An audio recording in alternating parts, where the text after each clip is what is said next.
72 to 8 every single time, it cuts out. That's what I'm talking about. It's so weird. What the hell?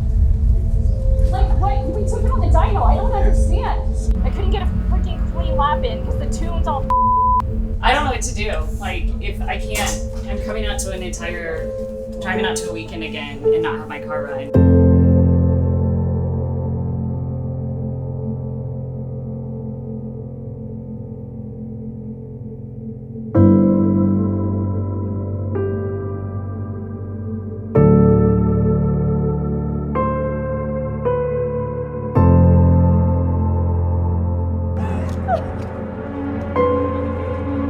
How'd it go, Tim? It's funny. What? It's funny. Oh, they're still turning like you just got P1. You're P1. I'm running and I'm so happy.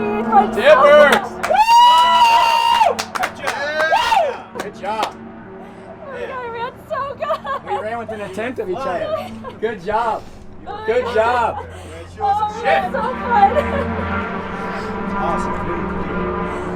We are at PPIR, we always say Pikes Peak International Raceway. It's a roval, I hope I'm saying that right. It's in Colorado Springs. It's probably one of my favorite tracks. It is shorter, but it is a really fun because it's half oval and then half road course in between. Oh, we're racing now, boys. Racing, boys! Woo! We going racing! Yeah! Yes! We got within a tenth of each other. Good. And you got P1 on P3. It's practice, but yeah. Andy Smedegard's second, right between us. All right. We'll step it up. God, it was the first time though through the oval over here and you flip for the wall. I almost lifted a look. I was like, whoa! Forgot how scary that is. You know, I'm already on a high coming from a blown up engine 24 hours ago to having a car that made really good power and really good torque. I'm just really excited to come here with my own car and just see what it can do. This is a fun track. How'd it go, buddy? Pretty good. You feel 106. comfortable? 106. Heck yeah. There you go. That's 1046, I think. Not bad. I can go faster. You know, you can. How's the car feel though? Better. It's only practice. You don't need to like. Under braking. I still have a lot of lift oversteer, so I got to figure that out. Just settle it back. How's my boy? Better. How'd it do? The drive straight line better. So last race weekend at Mid-Ohio in the rain on Hoosier Slicks, I lightly tapped the wall enough to where my steering rack was bent. And at that time, we decided that let's not rush fixing that and trying to wait for the hard top, et cetera, to get the car ready for here in Colorado. And we also decided, hey, the Integra is still available. Let's get the Integra set up and see if we can't make it useful for Felipe or somebody else who wants to get into GLTC and give them a car to learn on. So this weekend we're setting that up and hopefully keeping up with the pack, at least the mid-pack Larry, if not better. We'll take these on Big Bird and we'll be in the pit road. That way if you have the two lighters, you don't like it, we'll come in and swap tires. Okay. Get Josh and whoever else you want. Two guns and Josh. I don't want anybody else. Tire management, once again, this track's not terribly difficult on brakes, so brake temp shouldn't be a problem here. But managing tires is really the name of the game. Make sure you got 2 impacts, Josh, tires, jack stands, loaded. We've got another set of tires we're going to try out, see if we like them or not. But if Justin doesn't like that set of tires in the first 2 laps, we're going to come in and do a pit stop, change all 4 tires, and send him back out. That's a pretty poor start to my weekend. Did basically an out lap and came right in because the car wouldn't run. I had some electrical issues, I can tell, based on my dash turning on and off. So I knew what was wrong, something with the battery, and as soon as I got out of the car, the entire battery box was on fire, which was not good. Just did a 105. Car's bottoming out just a little bit, but it's pretty fun. I need a 2. I need VTEC, man. Making a few adjustments. We want to just confirm it mathematically on where we're going to be. It's going to be about right. I think we're going to be good, and then we still have some room for adjustment after that. So we're going to go out for qualifying. Our practice time was really good. I think we've got another second in the car we can get out of it. So we'll make some adjustments, see if we can go faster. Qualifying at Pikes Peak. Tiff and I ran top 3 times in practice. Made some adjustments, and we only ran 5 minutes of practice just to scrub the tires and see how the cars feel. We knew what the cars needed after 5 laps or 5 minutes, so we came in, made some changes. And now we're gonna go out and give it everything they have. Get on the podium. Start P1 and P2 is the goal. And Tiffany is the champion of last year. I think she holds the track record for GLTC as of last year when we were here. I mean, it wasn't even close. I had some really spectacular racecraft against her, and I kind of know her weaknesses, and I know where I can kind of push her without causing a collision, but I knew where I had my advantage. And by the end of the weekend, she had already figured all that out and was able to pretty much drive by us on the outside and leave the entire group. So coming into it with my own car, I definitely expect to have considerably more speed than I had last year, but Tiffany has not gotten slower. She's only gotten faster. So it's anybody's game. But I mean, Team Kelly and Mary Motorsports should be solid this weekend. I think we have a good game plan for qualifying. So if it works out, they could put Justin and I in P1 and P2, and then that would set us up really good for the race. So I'm actually just excited to drive my car again because it's working. So I'm feeling good. I'm excited. I was here once last year. It was the first GLTC race here at PPIR, and it was an amazing experience. I actually ended up winning that weekend. My top competitor that weekend was Justin, and I can say my favorite moment sometimes and brings out my competitive side is actually racing against my husband. I think I got to move up probably 2 seconds in my time out there for qualifying. I haven't went flat out through the big bank yet, so I'm gonna just go flat out now, so no more excuses.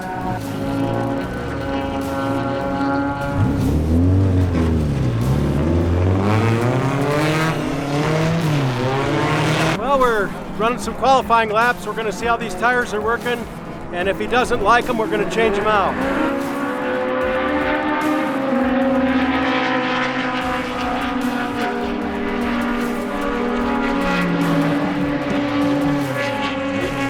I'm very fortunate to be able to work with Justin. He and I have an identical driving style. I can hop in a car, and he can hop in the car, and when we get out, we felt the exact same thing. We agree that a car needs the exact same changes, everything works back and forth almost identically. Looking at Autobahn in Mid-Ohio, the advantage that you have for knowing the track is pretty big. I mean, especially a track like Mid-Ohio. This track is simple and the track is small, but there's still a learning curve. You know, by the time we get to qualifying, people have only been on track one time for practice. So I would be very surprised if everybody was on pace by the end of qualifying.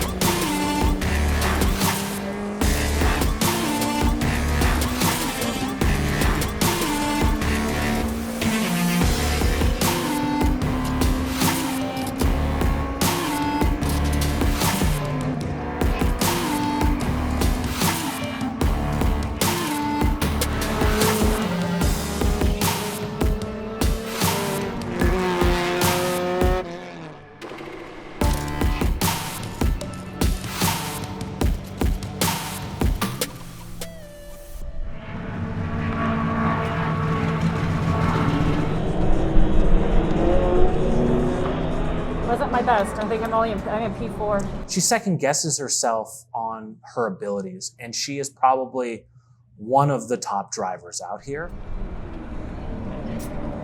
I think Justin's tire idea worked. I don't know. He's killing it. Am I still in P4? But the car has not been helping in building that confidence back up. Seeing as this is a track she's already familiar with and a lot of the other drivers aren't, I think she's going to crush it. It's okay. P4 is okay. Yeah. I mean, the front runners, but yeah. He caused it. No, I know. No, that last one was faster. Was it? At the very end, yeah. Yeah, it was faster by a couple tenths or something. Like lap 9. Yeah, You were just, dude, thank you. Great job getting out of the way. That wasn't a fast lap, but I was like, Jake, please look in your mirror. And you're like, I'm like, yes. Oh, I was going to be in your apex all the way. Oh, dude, I was like, this is going to be bad. That was good.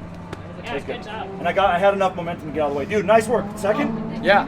Yes! And we changed tires halfway through. I thought you were off for a little bit. Dude, they put the other set of tires on. I just ran out of fuel, so don't worry about it. Yeah.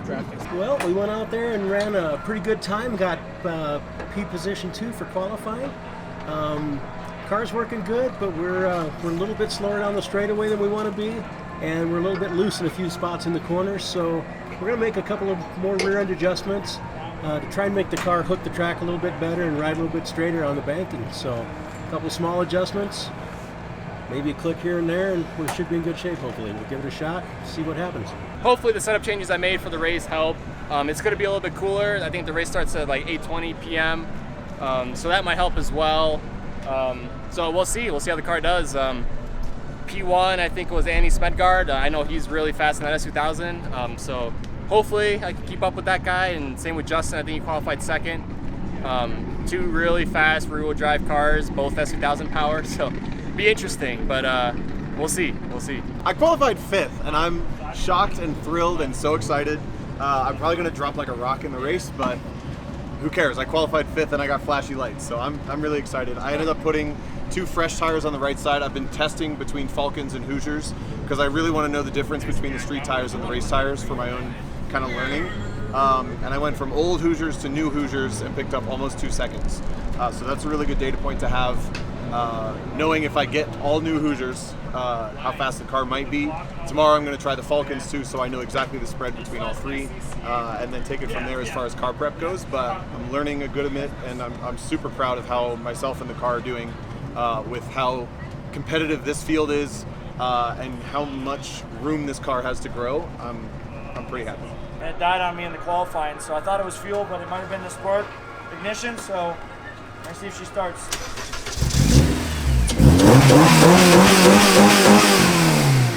All right, let's do it!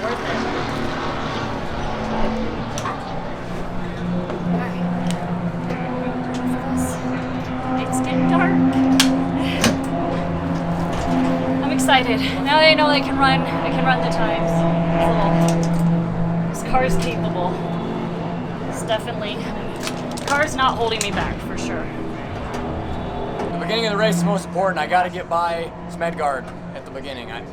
If he gets out in front and just starts turning laps, he's going to put a big gap. Kutil is going to be on my inside as well, but him and I was about half a second lap faster. I think I can get him throughout the race, but I got to get Smedegard at the beginning. So Tiffany and I are going to try just to bully him at the beginning and get those 2 spots. I know she's going to do well, so I'm never nervous about it. It's funny because a couple years ago, when there's a little track that they practice on in Iowa, and it's when she had the car. She only had it, I don't know, when was that? Beverly, probably 2.5, 3 years ago. And our little sister went with her while she was pregnant, and my little sister's husband was furious, and he's like, "You're pregnant," and we're like, "We trust Tiffany, like nothing bad's gonna happen." So that's kind of how we look at Tiffany. The outcome for me is just have a good time in the car and just race and enjoy racing. With the car issues that I've been having, it's been kind of taking the fun away.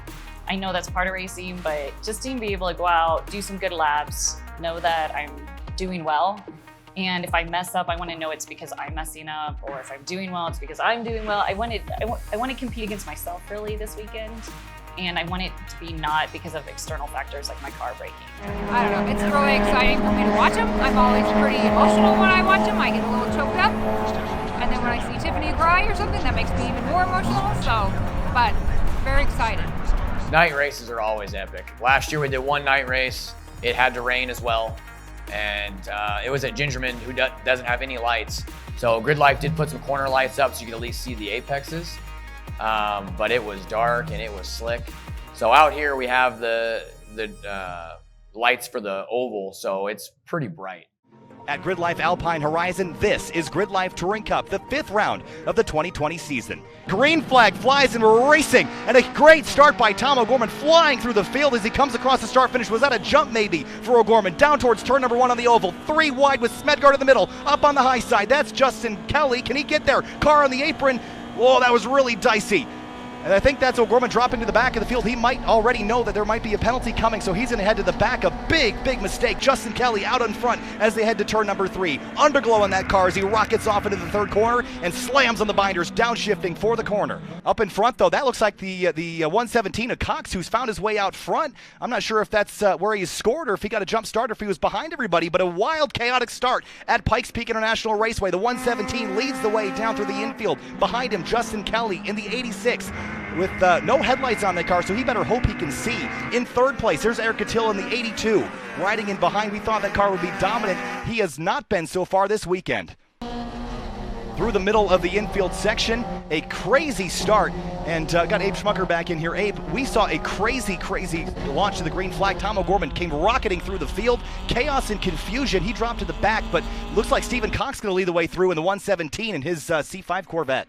I was just shocked at how chaotic the start was. I didn't know what was going on. It seemed like there was a lot of confusion around when the green flag was supposed to drive. Oh, look at this, 3 wide for a moment. There's Kutil up the outside, passing second place Justin Kelly into the braking zone. Now to driver's right of the C5, 3 wide into turn number 3. Can they do this here at PPIR? 3 wide, no contact. Kelly takes the lead away. Here comes Smedegard to the 212 to the inside as well. Rocketing through the infield, the 117 battling for second spot back, but to the top spot, he's going to take the lead. Kelly wide again. What a drive. The C5 leads the way side by side for second behind them. Really interesting seeing a C5 running. I think that power's been turned down quite a bit to be GLTC legal, but it's the first car we've seen like it in the field for GLTC. Well, it's certainly performing well. He leads the way with Justin Kelly and Smedegard almost trading paint behind him as they sweep back up onto the oval. Now diving for the bottom. Smedegard to second out of the final corner. Cross the line to complete lap number 2. A wild started for this one in the dark under the lights. You see Justin Kelly dropping back. Is there a problem now for that car? The red underglow, he has dropped very quickly down through the field. He was 4th across the line. Tiffany Kelly up to 3rd. O'Gorman back up to 6th after his jump up through the field at the start. Oh my goodness. I don't know what's going on out there, but it's like a full moon. I don't see one out there, Abe, but it feels like it. It's crazy racing.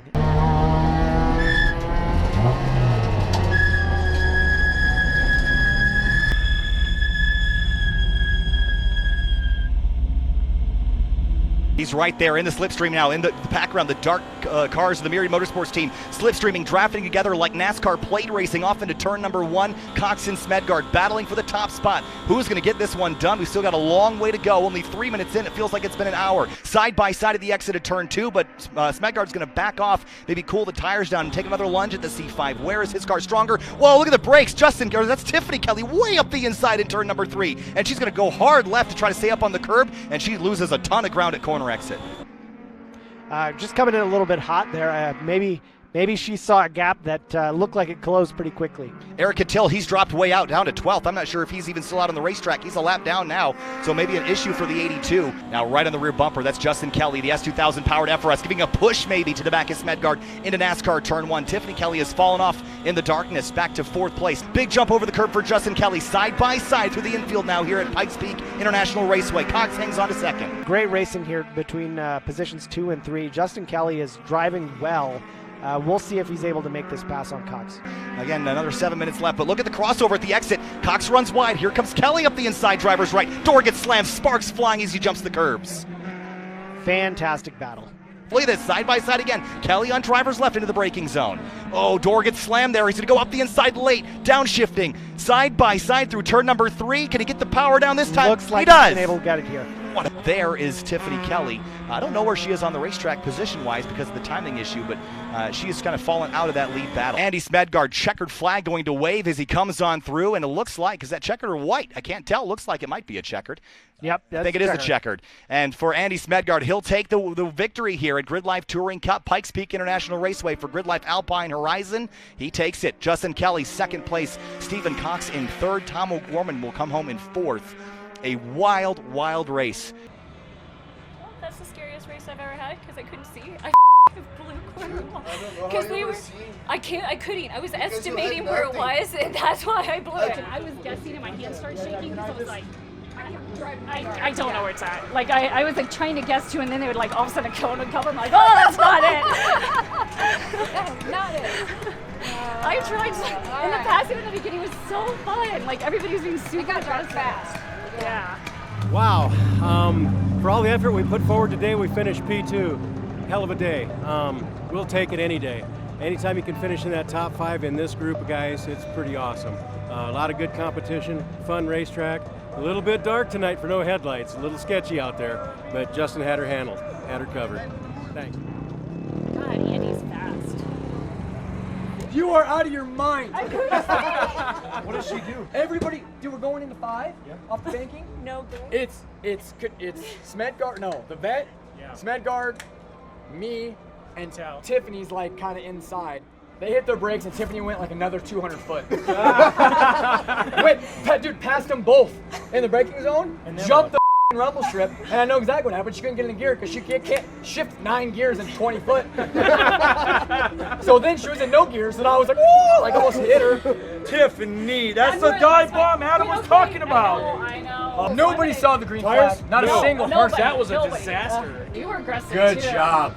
Like, so Kutil was behind me for a while. They hit. And then I made a mistake, and then a car, you know, headlights, so I can't see you. And I was saying, and I look over and it's Tiffany. I'm like, sweet. So then, I mean, her and I are identical. And you hit the brakes, and sparks just fly out of your wheels. The pads are so aggressive. I mean, it's just a light show. Dude, everybody's sparking, There was even on the sparks bumps. everywhere. Yeah, There's sparks all over the place, dude. But I liked it because I knew where the apex was. Yeah. I was like, that's Everybody's right. exhaust is dragging on the ground. The vet and I went door to door over the bump and inch from each other like 5 Door to laps door, in a did row. you see all this in this infield? They freaking bump. All 4 of us were going through like this corner. I didn't touch together. a single person. I didn't touch Not a anybody single either. Dude, I thought you rear-ended the Corvette. You were I thought I close. rear-ended the Corvette 30 times. You were close. I would practice to look it over in the morning. You were flat out right behind him, and he would like lift a little bit. You'd be like, oh, right up on him. Dude, I was like, we got one more lap. I mean, I couldn't see anything. I couldn't even see the white flag. Dean was like, white flag. I'm like, I thought it was yellow. Well, I he was like, is told that me white or guilt. yellow? Yeah, I know. I was like, I couldn't oh, see yeah. Quincy as he's behind me, inside of me, and all I can see a little red glow sometimes. I'm like, I think that's Quincy, but who knows where he's at? And we're just like, stick it in there. Let's go. I can't. The beginning was the most fun though. That was super. That was a race blast. was insane. Dude, We it's were not like 4 supposed to be wide, in the you know, dark. coming through the It's so stairs, bad. Tiffany, that race was. We can't be racing in the dark without lights, dude. That's so scary. Well, I guess in the live stream they were like freaking out. On the live stream we're like, dude, how's he even see? Like when I got by the vet, Just tail lights you're looking for, and then your pay pack. there was nobody in front of me. Oh, once you pass It was by myself. Oh, that's what you mean, because you had no headlights Oh. after that. Yes. That's why I couldn't find you. She's like, I went off. She And I'm flew like, a corner fight and where drove the are whole you? oval all the way around. Oh, that's why we missed you. That explains your 40-second lap time. I was wondering where Tiffany went one lap, and she wasn't there. I was like, I missed Because I Tiffany. couldn't see it, and I just missed it, and then I was like, oh, and then I just went onto the. I had someone come up to me because she was talking to me. She's trying to get into racing. She's a newer driver, and she must have gotten a wreck or something. And she was telling me, she's like, I'm really scared to get back in a car. I'm having a lot of trouble with it. And it was one of those moments, I've been there, I've crashed a couple times, and I was like, the best thing you can do is get in the car as fast as possible, and you have to get over it. So how'd you do? How'd you feel? Oh my gosh. So, okay, you were right. So I went out. I was like, all right, yeah, I'm feeling it. Then I saw my time and I was like, this is sad. This is really, really sad. So, new car, like, you know, I'm obviously holding back in areas I wasn't before. And so I jumped the then I couldn't see shit, and I thought people were 3 or whatever when we went out again, it was just soon hot. Everyone was on my ass, and I couldn't get a good It's just lap. kind of overwhelming. Yeah, so I pulled in, I was like, screw this. So then finally I'm like, it's like cold out, like it's gonna be like a nice lap. So, all right, I'm gonna do it here. And I go out and I'm literally catching everyone in this group, you know, and so it makes you feel good, like it's an ego trip when you catch people, right? Yeah. Dude, I just am so scared of just bashing my car into the wall. You're getting out there though. It'll get better. I'm like texting, like, I'm just gonna do some I'm gonna do autocross. I think I'm done. No, What I time can't is do that. Do you want me to jump? Do you have a passenger seat? Yeah, it's Do you like want a full, like, yeah. Do you want me to jump in with you tomorrow? Yeah, that would be sweet. Because I might just like yell at you when you're not on the gas. That's and then fine. Just get you to get on the gas. Because then I'll be like, because I know I can do it. I've done it. I just You like just need the push. I get it. I want to like take someone else's brain and put it inside my brain and like.